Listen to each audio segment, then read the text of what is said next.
سلام.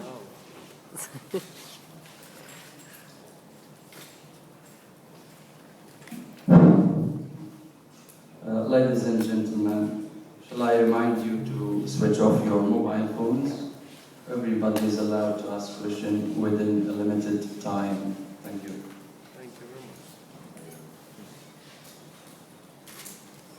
نتائج التحقيقات الأخيرة في مقتل لاغتيال السيد الشهيد الفريق عبد الفتاج يونس كانت ضربة قاسمة للمشككين في إخلاص المؤسسة العسكرية للشعب الليبي ولائحة للشعب الليبي ولائحة الوطن.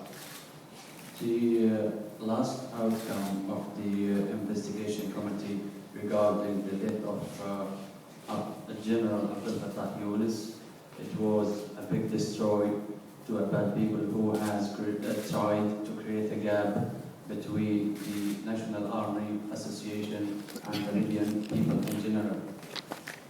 ثار لغط كبير حول دور الشهيد في ثورة 17 فبراير لم يكن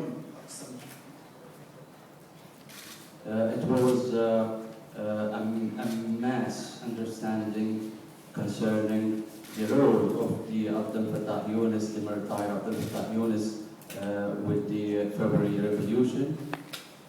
لم يكن مقصود هو شخصيا في هذه القصة أو في هذا اللغط، ولكن باعتباره رئيس الأركان فكانت المقصود معه هو المؤسسة العسكرية في ليبيا بالكامل.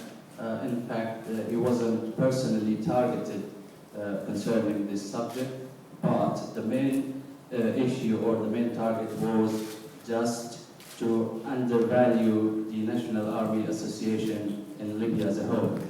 أصحاب الأجندات الذين قصدوا زرع الفتنة أو فواصل ما بين الشعب الليبي وبين المؤسسة العسكرية الآن أعتقد أنهم سيختبئون وراء حجج أخرى.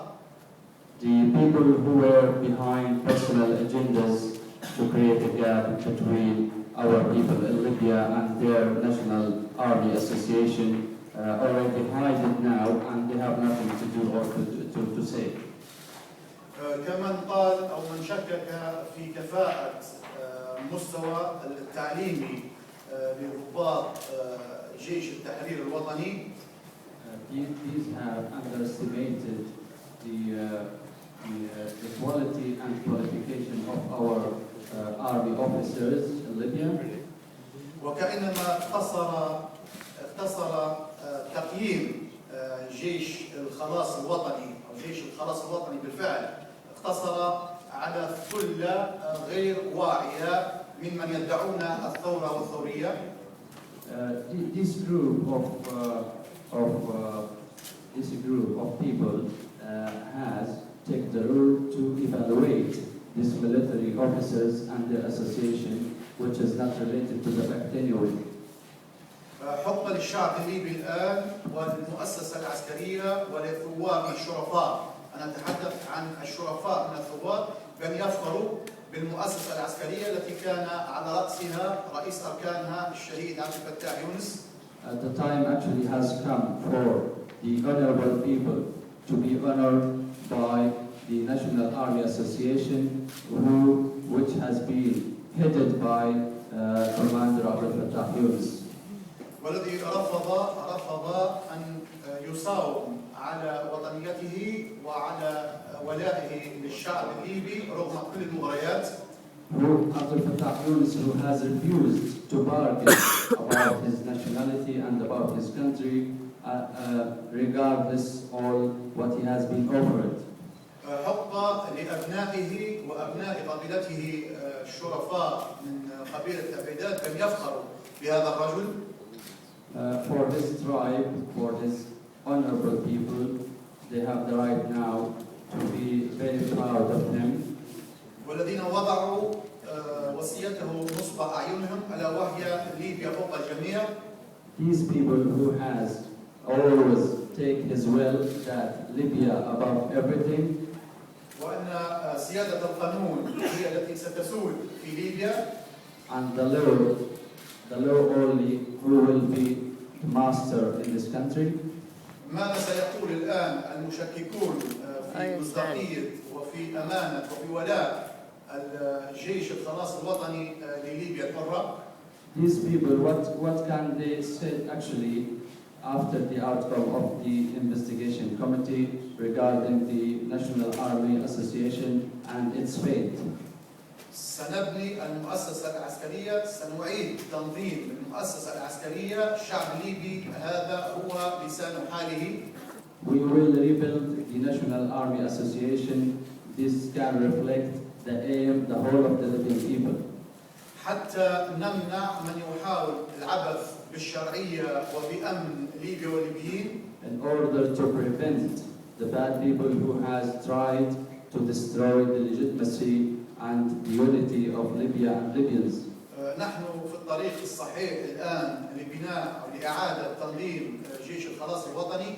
Now we are in the right track to rebuild and organize the National Army. مع العلم بأنه حتى هذه الساعة لم يسمى رئيسا للأركان. Until now that the commander head has not been announced yet. أي أن المؤسسة العسكرية الآن جسدا بلا رأس ومع ذلك فهي تنبض بالحياة. Which means that the National Army Association is a body without head, but it still has the full life and full activity. حتى يطمئن الشعب الليبي بأن هنالك رجال آلوا على أنفسهم أن يضحوا من أجل ليبيا الحرة. Until the Libyan people feel safe and peaceful that there is an honest people who are ready to pay themselves as a price for Libya to be free. الشرفاء من الثوار لم ينكروا حقيقة بأن رجال جيش الخلاص الوطني كانوا في مقدمة الشهداء ومقدمة القيادات التي قادت ثورة الشعب الليبي حتى النهاية. The honorable part of the revolutionary commanders did not degrade the National Army officers and their role concerning the liberation of Libya. لنبحث الآن عن الفاسدين والمفسدين خارج المؤسسة العسكرية. Let us now look and find the corrupted people outside of the National Army Association. لأن رجال جيش الخلاص الوطني هم من كتبوا شهادة ميلاد جديدة لثورة 17 فبراير.